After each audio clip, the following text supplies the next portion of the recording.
Hello guys, welcome back to my channel. आज मैं दोबारा से the powerful magician easy chef के एक और नई वीडियो को एक्सप्लेन करने जा रहा हूँ। सो आई होप आप लोगों ने इसके पिछले वाले एपिसोड को देखे होंगे। सो लेट्स गो, बिना किसी बकवास के जल्दी से वीडियो को स्टार्ट करते हैं। कहानी की शुरुआत उसी दिन से ही होती है जहाँ पर मिस्टर मिड एंड मिल्टन दोनों ही पकड़े जाते हैं और इसके साथ ही नेक्स्ट डे सुबह का सीन दिखाया जाता है जहाँ पे एलिसन सब्जी काटते हुए मिस्टर मिड एंड मिल्टन से बोलने लगता है कि आज सुबह ही मुझे बहुत ही ज्यादा एक इंटरेस्टिंग स्टोरी सुनने के लिए मिली, तो तुम दोनों ऑफिशियली एक दूसरे के साथ डेट कर रहे हो। इस बात को सुनने के बाद अभी शर्माते हुए मिस्टर मिंट बोलने लगता है कि हाँ, और मैं तुम्हें भी ये बात बताने ही वाला था। तो फिर दोनों को इतना ज्यादा शर्माते हुए देखने के बाद एलिसन अभी इन दोनों को बोलता है कि आखिरकार तुम दोनों इतना ज्यादा गिल्टी फील क्यों कर रहे हो, और ऐसे भी कांग्रेचुलेशन। अभी मैटी भी अपने भाई से बोलने लगती है कि मुझे तो इसके बारे में पता ही नहीं था। तो लिनेट बोलता है कि हम दोनों तो बहुत ही ज्यादा बुद्धू है क्योंकि हम दोनों को इसके बारे में पता ही नहीं चला। एलिसन अभी खाना पकाने के लिए एक बर्तन को उठा लेता है और बोलता है कि चलो नाश्ता करते करते इन सभी बातों के ऊपर चर्चा करेंगे, और जैसा कि हम लोग कैंपिंग करने के लिए आए हैं तो खाने में कढ़ी सबसे ज्यादा बेस्ट रहेगा। और ये बोलने के साथ ही एलिसन उसी बर्तन में बहुत सारे सब्जियों को डाल के उसके बाद पानी और येलो कलर का कोई एक सॉस डाल के जो कढ़ी है उसे तैयार कर लेता है। और एलिसन का बनाया हुआ ये जो खाना है इसे देखने के बाद अभी सभी लोग बहुत ही ज्यादा खुश होने लगते हैं। एलिसन एक प्लेट में खाना लगा के अभी एलेना को भी दे देता है। एलेना अभी खाना खाते हुए अपने मन में ही बोलती है कि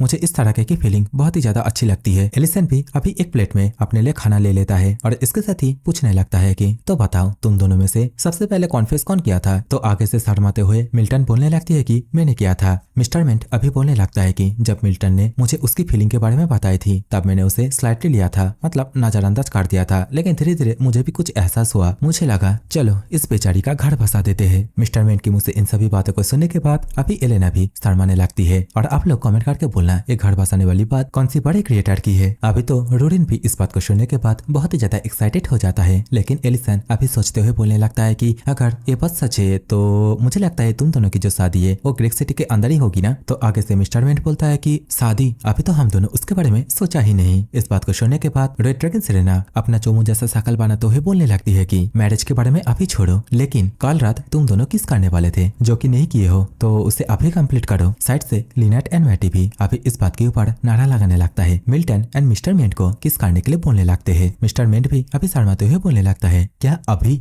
तो सेरेना बोलने लगती है कि तो क्या हुआ, तुम दोनों एक दूसरे को प्यार करते हो लेकिन एक मामूली किस करने के लिए इतना ज्यादा परेशान हो रहे हो। तो फिर लोगों को इतना ज्यादा कॉन्फेस करते हुए देखने के बाद मिल्टन मिस्टर मिंट के चेहरे को पकड़ के किस कर लेती है। वे दोनों को इस तरीके से किस करते हुए देखने के बाद सभी लोग बहुत ही ज्यादा खुश हो जाते हैं। लेकिन दूसरी ओर अभी हम लोग को रोरिन को दिखाई जाती है जो कि किसी एक बात से बहुत ही ज्यादा परेशान हो रखी थी। खैर ये तो हमें बाद में ही पता चलेगा कि आखिरकार बात क्या है। सीन चेंज हो जाता है। कुछ देर बाद अभी हम लोग को सभी लोगों को ही खाना खत्म करते हुए दिखाए जाते हैं जहाँ पे सभी लोग एलिसन के खाने का तारीफ करते हैं। कुछ देर बाद रोरिन अपने हाथ में उसी गेम को पकड़ के एलिसन के पास आ जाती है। एलिसन को दोबारा से उसके साथ गेम खेलने के लिए बोलने लगती है। तो एलिसन बोलने लगता है कि तो तुम हार जाने की वजह से अभी भी अपसेट हो, लेकिन एलिसन अभी रोरिन के साथ गेम खेलने के लिए मान जाता है। दूसरी ओर सेरेना जो कि खाना पीना करने के बाद बहुत ही ज्यादा खुश होते हुए बोलने लगती है कि तो इस खाने को कारी बोला जाता है। सच में कारी तो बहुत ही ज्यादा स्वादिष्ट थी। तो अभी साइड से एलेना भी बोलने लगती है कि ये जो कारी थी मुझे भी खूब पसंद आई है। लेकिन अभी सेरेना एलेना से बोलने लगती है कि तुम्हारे पास जो विश टोकन है उससे तुम क्या करने वाली हो। माना कि विश टोकन का कोई भी एक्सपायरी डेट नहीं है, लेकिन एक अच्छे पर्सन का हमेशा कोई ना कोई एक्सपायरी डेट होता है, कोई ना कोई उसे आके स्नैच करके लेके जाएगी। सेरेना की ये बोलने के साथ ही सीन चेंज हो जाता है। अभी हम लोग को गेम प्ले की और का सीन दिखाया जाता है जहाँ पे एलिसन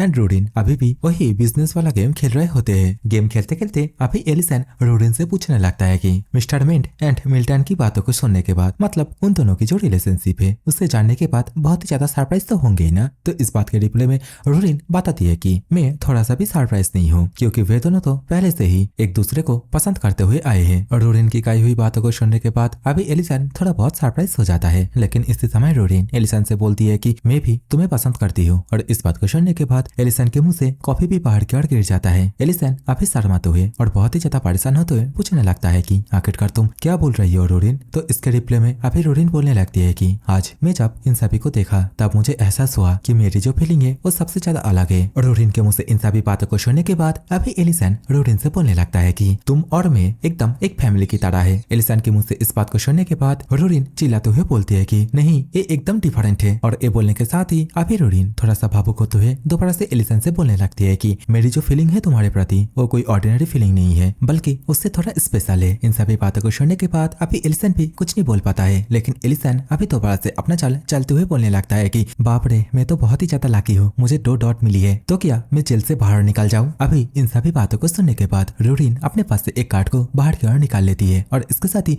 एलिसन को दिखाते हुए बोलने लगती है कि तुम ऐसे ही जेल से बाहर नहीं निकल सकते। और ये जो कार्ड है इसे देखने के बाद एलिसन भी पूरी तरीके से हैरान हो जाता है। तो कार्ड के अंदर हम लोग को दिखाया जाता है कि कार्ड के अंदर जेल से बाहर निकलने का जो क्राइटेरिया था उसे चेंज करके रोरिन उसके नीचे ये लिख दिया होता है कि अगर उसे जेल से बाहर निकलना है तो उसे उसके सामने जो ब्लैक ड्रैगन है उसे किस करना होगा, मतलब साफ साफ रोरिन को किस करना होगा। अभी देखते ही देखते रोरिन एलिसन के बहुत ही ज्यादा नजदीक आने लगती है। दोनों ही एक दूसरे की आंखों को देखने के बाद बहुत ही ज्यादा शर्माने लगती है और आगे ये दोनों एक दूसरे को किस कर पाती। उससे पहले साइड में पत्थर गिरने की आवाज होती है, जिसके कारण वे दोनों तुरंत ही अलग अलग हो जाते हैं। एलिसन अभी जल्दी जल्दी से यहाँ से जाने लगता है। दूसरी ओर रोरिन जो कि एलिसन को रोकने की कोशिश करती है, लेकिन एलिसन को रोक नहीं पाती। बेचारी अभी अफसोस के साथ बैठी रहती है। सीन चेंज हो जाता है। अभी हम लोग को पीछे की ओर का सीन दिखाया जाता है, मतलब जहाँ पे पत्थरों की आवाज हुई थी उसी जगह पे एलेना को दिखाई जाती है, जो कि बर्तनों को लेके उसे धोने के लिए जा रही थी। और एलेना ने एलिसन एंड रोरिन को उस हालत में देख लिया होता है। और जो पत्थर गिरने की आवाज हुई थी वो तो एलेना ने जानबूझ के की थी, और जानबूझ के आवाज करने की वजह से एलेना अभी खुद को ही कोसने लगता है और बोलने लगता है कि अपने मन में ही आखिरकार में मैं ऐसा क्यों किया, मैं उन दोनों के बीच में इंटरप्ट क्यों किया। एलेना अभी अपने मन में इन सभी बातों को बोल ही रही थी। इसी समय उसकी ध्यान विश टोकन की ऊपर जाती है और इसके साथ ही उसे सेरेना की जो बातें हैं वो याद आने लगती है, जहाँ पे सेरेना एलेना को ये बताई थी जो विश टोकन है शायद से उसका कोई एक्सपायरी डेट नहीं है, लेकिन एक अच्छे इंसान का एक्सपायरी डेट होता है, शायद से उसे कोई तुमसे पहले छीन ले। सेरेना की इन सभी बातों को याद करके ही अभी एलेना सिंगल विश टोकन को अपने हाथों में उठा लेती है और इसके साथ ही अपने मन में ही एलिसन के साथ बिताई हुई पालों के बारे में सोचने लगती है। एलेना तो अभी अपने मन में उस दिन के बारे में भी सोचती है जहाँ पे एल्फ की चीफ एलेना से बताई थी जो एलिशन है वो बेडेन का एक सबऑर्डिनेट है, मतलब 3 हीरोज में से एक है। तो अभी अपनी बिताई हुई हर एक पालों को याद करते हुए एलेना सिंगल विश टोकन को पकड़ते हुए अभी ये बोलने लगती है कि तो फाइनली मैं ये डिसाइड कर लिया कि आखिरकार मैं एलिसन के पास क्या मांगूंगी। एलेना की ये कहते ही सीन चेंज हो जाता है। अभी हम लोग को शाम का सीन दिखाया जाता है। सभी लोग अपने अपने सामानों को लेके दोबारा से यहाँ से वापस जाने के लिए तैयार हो जाते हैं। एलिसन सभी से बोलने लगता है कि मैं आशा करता हूँ कि सभी लोग इस ट्रिप को बहुत ही ज्यादा एंजॉय करे होंगे। तो इसके रिप्लाई में मिल्टन अभी एलिसन से बोलती है कि हाँ, मैं भी इस ट्रिप को बहुत ही ज्यादा एंजॉय की है। अभी तो हम लोग को रोरिन को भी दिखाई जाती है जो कि किस ना करने की वजह से अभी बहुत ही ज्यादा उदास हो चुकी थी, लेकिन अभी रोरिन को देखने के बाद जो सेरेना है वो अपने मन में ही सोचने लगती है कि आखिरकार इसका क्या हुआ। रोरिन का चेहरा अचानक से इतना ज्यादा उतरा हुआ क्यों लग रहा है। इसी समय तो यहाँ पे एलेना भी जितने भी डिशेस थे उन सभी को साफ करके लेके आ जाती है। तो एलेना को ये सब कुछ करते हुए देखने के बाद एलिशन एलेना के पास जाता है और एलेना से पूछने लगता है कि आखिरकार तुमने ये सब कुछ क्यों किया, मैं ही इन सभी चीजों को साफ कर लेता। तो इसके रिप्लाई में एलेना बोलती है कि अरे यार, तुमने मुझे यहाँ पे इन्वाइट किए थे तो एटलीस्ट मुझे इतना तो करना ही था। और ये बोलने के साथ ही अभी एलेना अपने पास से वही विश टोकन को बाहर की ओर निकाल लेती है और इसके साथ ही एलिसन से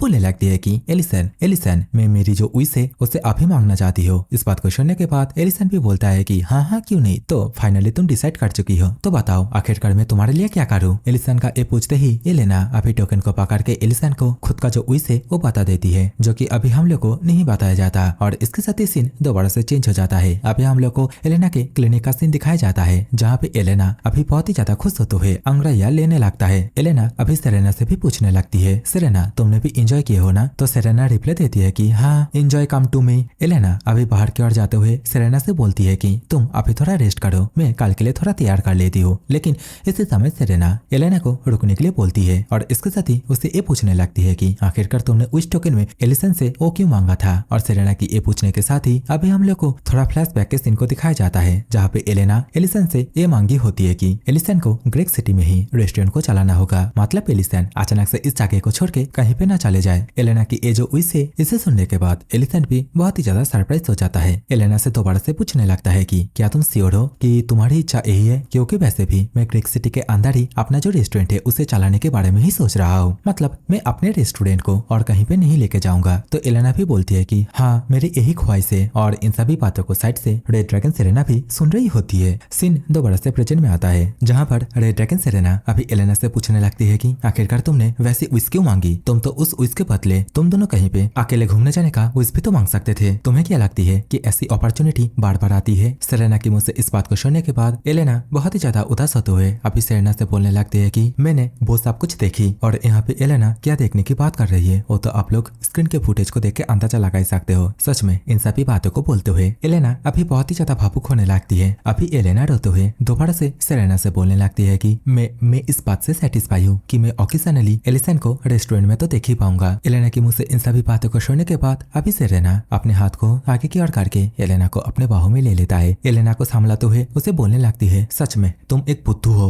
एलेना के ये बोलने के साथ ही सीन चेंज हो जाता है। अभी हम लोग को एलिसन के रेस्टोरेंट का और का सीन दिखाया जाता है। अभी तो हम लोग को यहाँ पे रोरिन को भी देखने के लिए मिलती है। रोरिन अभी बहुत सारे प्लेटों को लेके जाते हुए अपने मन में ही बोलने लगती है कि कुछ दिनों से एलिसन एक अलग ही टाइप का बिहेवियर कर रहा है। हर वक्त वो सिर्फ मुझे अवॉइड ही कर रहा है। इवन रात के टाइम पे वो जब सोता है तब भी वो अपने चेहरे को दूसरी ओर घुमा लेता है। रोरिन इन सभी बातों को सोचते हुए अभी जा ही रहा था। इसी समय मैटी रोरिन से पूछने लगती है कि रोरिन क्या तुम पहले से थोड़ा लंबी हुई हो? इस बात को सुनने के बाद रोरिन भी अभी पूरी तरीके से हैरान हो जाती है। मैटी बोलने लगती है कि मैं कैंपिंग के दौरान इसे महसूस की थी, लेकिन मैं तुमसे तब पूछ नहीं पाई। मैटी के मुंह से इन सभी बातों को सुनने के बाद रोरिन अपने मन में ही सोचने लगती है कि मेरा एज सेरेमनी आ रही है तो क्या उसके कारण इस सब कुछ हो रही है। और इस सोचने के साथ ही अभी मैटी से पूछने लगती है कि क्या हाइट ज्यादा होने की वजह से कोई प्रॉब्लम होती है? तो इसके रिप्लाई में मैटी बोलती है कि नहीं ये तो कोई प्रॉब्लम की बात नहीं है, बस तुम ज्यादा मैच्योर दिख रहे हो। मैटी की ये कहने के साथ ही सीन अभी दूसरी ओर आता है, जहाँ पे अभी जो लिनेट है वो एलिसन की ओर देखते हुए और इसके साथ ही बहुत ही ज्यादा परेशान होते हुए बोलने लगता है कि मैनेजर आखिरकार आपको क्या हुआ? आप अपने हाथ को ही काट लिए हो। इस बात को सुनने के बाद एलिसन पूरी तरीके से सरप्राइज हो जाता है। एलिसन को भी अभी ये महसूस होता है कि उसने गलती से खुद की उंगली को काट दिया है। लिनेट बहुत ही ज्यादा परेशान होते हुए अभी एलिसन के पास आके एलिसन से पूछने लगता है कि आखिरकार बैंडेज कहाँ पे है? तो एलिसन बोलता है कि बैंडेज नहीं कोई जरूरत नहीं है, ये छोटी मोटी काट है, अपने आप ही ठीक हो जाएगा और मैं बिल्कुल ठीक हूँ। इसी समय एलिसन के दिमाग में दोबारा से रोरिन की वही इमेज आती है, जिसके कारण अभी एलिसन की उंगलियों से ब्लड एक फौरे की तरह अभी बाहर कर निकालने लगता है। तो पैनिक होते हुए लिनेट बोलने लगता है कि नहीं ये बिल्कुल ठीक नहीं है। कुछ देर बाद अभी हम लोग को एलिसन को बहुत ही ज्यादा परेशान होते हुए दिखाया जाता है, जहाँ पे एलिसन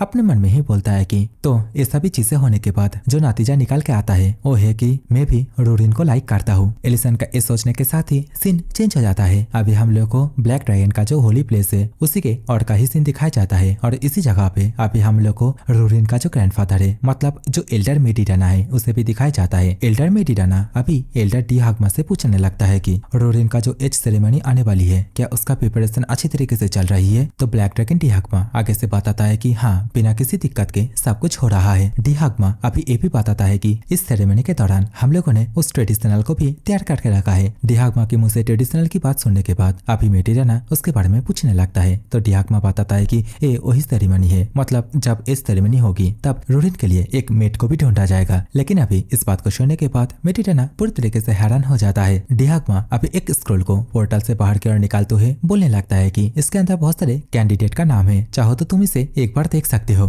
तो मेडिडाना अभी स्क्रोल को देखते हुए बोलने लगता है कि अगर निश्चिंता होता तो शायद से वो इस कैंडिडेट के अंदर एक होता। तो इस बात को सुनने के बाद डिहाग्मा बताता है कि हाँ लेकिन बेचारा निस बहुत ही ज्यादा बुद्धू था कि उस टाइम वो एलिसन के साथ फिरने गया था। डिहाग्मा के मुंह से इस बात को सुनने के बाद अभी मेडिडाना डिहाग्मा से पूछने लगता है कि डिहाग्मा क्या एलिसन के प्रति तुम्हारा अभी भी कोई फीलिंग है, क्योंकि उसने तो तुम्हारे नेफ्यू निस को मारा था। तो इसके रिप्लाई में डिहाग्मा बोलता है कि बिल्कुल भी नहीं। तो आगे से मेडिडाना बोलने लगता है कि तुम्हें तो ये पता ही होगा कि एलिसन के प्रति रोरिन की जो फीलिंग है वो कैसी है। तो आगे से डिहाग्मा बोलता है कि मैं आपको एक सच्ची बात बताता हूँ, मुझे निस के प्लान के बारे में पहले से ही पता था। डिहाग्मा के मुंह से इस बात को सुनने के बाद मेडिडाना पूरी तरीके से हैरान हो जाता है। डिहाग्मा अभी दोबारा से मेडिडाना से बोलने लगता है कि ऑफ कोर्स मैं निस के उस फैसले को सपोर्ट नहीं करता, लेकिन मैं उस वक्त उसे रोका भी नहीं, क्योंकि निस को उस वक्त इस बात का पता था कि ब्लैक ड्रैगन धीरे धीरे करके खत्म हो जा रहे हैं। एंड उस सिचुएशन में एक interesting and rare female member अगर किसी भी ह्यूमन के पास हो तो कोई भी वैसा ही प्लान बनाता। डिहाग्मा के मुंह से इन सभी बातों को सुनने के बाद अभी मेडिडाना डिहाग्मा से पूछने लगता है कि आखिरकार तुम्हारी ये कहने का मतलब क्या है? तो डियागमा आगे से बोलता है कि मेरा मोटिव आपकी तरह ही है, मैं बस यही चाहता हूँ कि ब्लैक ड्रैगन क्लैन जिंदा रहे। तुम्हारी बेटी पेरेन जो कि क्लैन के रूल को तोड़ा और एक एंशिएंट मार्बल को बनाई, लेकिन तुमने उसे अपनी बेटी होने के बावजूद प्रिजन में डाल दिए। डियागमा के मुंह से इन सभी बातों को सुनने के बाद अभी मेडिराना कुछ नहीं बोल पाता है, बस चुपचाप ही एक ही जगह पे बैठा ही रहता है। इसी के साथ ही सीन दोबारा से चेंज हो जाता है। अभी हम लोग को रात के सीन को दिखाया जाता है। एलिसन के रेस्टोरेंट के अंदर अभी हम लोग को माचो मैन एंड इसके साथ ही रेन को भी देखने के लिए मिलते हैं, जहाँ पे रेन एलिसन से कैंपिंग पर ना जाना पाने की वजह से माफी मांगने लगती है। रेन तो अभी फिसफिसाते हुए एलिसन से पूछने लगती है कि क्या इस बार भी तुम रोरिन की जन्मदिन पर रोरिन को सरप्राइज दोगे? तो एलिसन अभी हंसते हुए बोलता है कि हाँ, मैं ऑलरेडी उसके लिए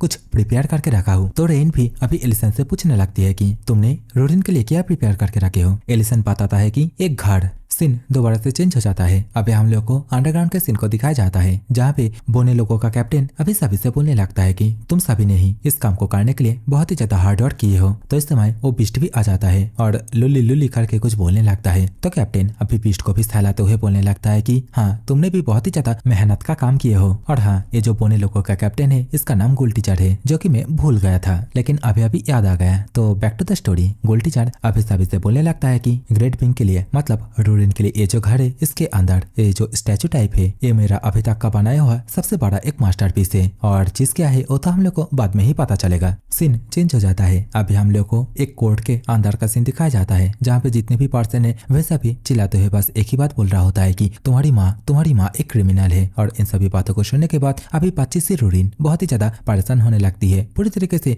घबराने लगती है। जहाँ पे अभी एल्डर मेडिराना मतलब रोरिन का जो ग्रैंडफादर है वो बोलने लगता है कि रोरिन, तुम्हें हम लोगों के होली लैंड से डिसमिस कर दिया जा रहा है। मेडिराना का ये कहने के साथ ही अभी हम लोग को दिखाया जाता है कि रोरिन अचानक से बिस्तर से उठ जाता है। मतलब रोरिन अभी ये सब कुछ सपने में देख रही थी। रोरिन अभी बहुत ही ज्यादा परेशान होते हैं, आसपास देखने लगता है। वो अपने साइड में देखता है कि एलिसन वहाँ पे तो है नहीं। तो रोरिन अभी एलिसन को ढूंढते हुए भागते हुए नीचे की ओर आ जाती है, और इसके साथ ही वो सामने की ओर देखती है कि एलिसन तो जो गोल्ड टीचर है उसके साथ बात कर रहा है। और गोल्ड टीचर को यहाँ पे अचानक से देखने के बाद रोरिन पूछने लगती है कि क्या कुछ गलत हुआ है? लेकिन इस वक्त एलिसन रोरिन से बोलने लगता है कि एकदम परफेक्ट टाइम, मैं तुम्हारे बर्थडे गिफ्ट के बारे में ही डिस्कस कर रहा था, और जैसा कि इस बार मैं बहुत ही ज्यादा बिजी रहूंगा तो यही सबसे ज्यादा परफेक्ट टाइम है। तो चलो मैं तुम्हें तुम्हारा गिफ्ट दिखाता हूँ। एलिसन का ये बोलने के साथ ही अभी हम लोग को एलिसन के रेस्टोरेंट के दूसरी ओर का सीन दिखाया जाता है, मतलब थोड़ा सा नीचे की ओर का सीन दिखाया जाता है, जहाँ पे एक बहुत ही बड़ा एंट्रेंस गेट होता है। अभी तो हम लोग को गेट के अंदर का भी सीन दिखाया जाता है, जो कि किसी भी पैलेस से थोड़ा सा भी कम नहीं लग रहा होता है। ऊपर की ओर देखते हुए रोरिन बोलने लगती है कि बाप रे, यहाँ के सीलिंग तो बहुत ही ज्यादा हाई है। इसी वक्त हम लोगों को साइड में मतलब एंट्रेंस के साइड में जो व्हाइट पिस्ट था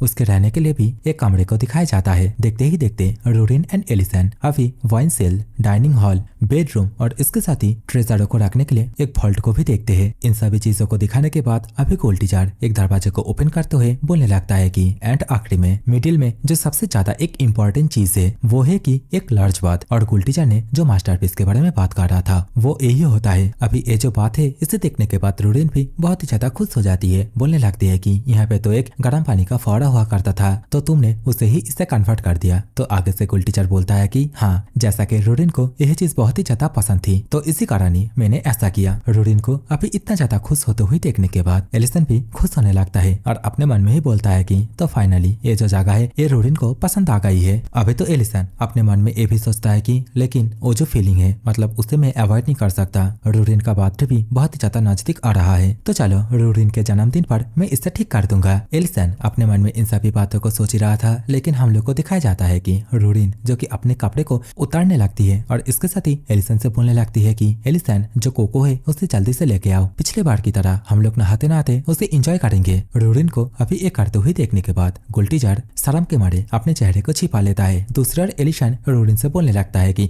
रोरिन प्लीज रुक जाओ, ऐसा मत करो अभी। लेकिन रोरिन जो कि नहाने के लिए पानी के अंदर जा चुकी थी और अपने सिर को बाहर की ओर करते हुए एलिसन से बोलने लगता है कि अरे यार ये तो बहुत ही ज्यादा फ्रस्ट्रेटिंग है। सीन चेंज हो जाता है। अभी हम लोग को एलिसन को घर के बाहर बैठे हुए दिखाया जाता है, जहाँ पे एलिसन बहुत ही ज्यादा परेशान होते हुए और शर्माते हुए अपने मन में ही सोचने लगता है कि मुझे पहले मेरे दिल को शांत करना होगा, और वैसे भी मैं तो रोरिन के साथ पहले से ही एक साथ सोना, एक साथ नहाना, ये सभी चीजें करते हुए आई हूँ। एलिसन ये कह ही रहा था। इसी समय एलिसन के सामने एक पोर्टल ओपन होने लगता है। पोर्टल के अंदर से आवाज आती है, क्या एक साथ सोना और तो और एक साथ नहाना भी। देखते ही देखते पोर्टल के अंदर से ब्लैक ड्रैगन एल्डर मेडिटेना बाहर आ जाता है और इसके साथ ही बहुत ही ज्यादा गुस्से के साथ एलिसन से पूछने लगता है कि आखिरकार तुमने मेरी ग्रैंड डॉटर के साथ क्या किया है। और ये पूछने के साथ ही अभी मेडिटेना एलिसन के गले को पकड़ के दबाने लगता है। एलिसन बेचारा अभी बोलने लगता है कि नहीं नहीं ये एक मिसअंडरस्टैंडिंग है, लेकिन आगे से मेडिटेना बोलता है कि नहीं तुम अभी मारा जाने वाले हो। अभी हम लोग को कुछ देर बाद का सीन दिखाया जाता है जहाँ पे मेडिटेना रूडिन की जो बेस है मतलब जो घर है उसके अंदर आ गया होता है। आसपास अच्छी तरीके से देखने लगता है और बोलने लगता है कि वाह तुमने तो बहुत ही बढ़िया तरीके से इसे बनाया है, और अगर मैं सच बात बोलूं तो मुझे नहीं लगा था कि तुम रूडिन के लिए ऐसी जगह कभी बना भी पाओगे। मेडिटेना की मुंह से इस बात को सुनने के बाद एलिसन भी बोलने लगता है कि बाप रे कितना ज्यादा रेयर एंड काइंड वर्ड है, तो क्या मैं पास हो चुका हूँ। तो फिर आगे से मेडिटेना एलिसन से बोलता है कि अगर मैं तुम्हें ये बताऊं कि तुम फेल हो चुके हो तो क्या तुम इस बात को एक्सेप्ट करोगे। और मेडिटेना का ये पूछने के साथ ही ये वाली एपिसोड यहीं पे खत्म होती है। एंड जाने से पहले एक बात बोलना था, डिस्क्रिप्शन में मैंने इंस्टाग्राम एंड डिस्कॉर्ड का लिंक दी हुई है, अगर आप लोग चाहते हो तो आप लोग इंस्टाग्राम में फॉलो कर सकते हो। लेकिन मैं हर रोज रात के 9 बजे से 10 बजे तक डिस्कॉर्ड सर्वर में ऑनलाइन रहता हूँ, अगर बातचीत करनी हो तो आ जाना। So take care, bye bye, love you all.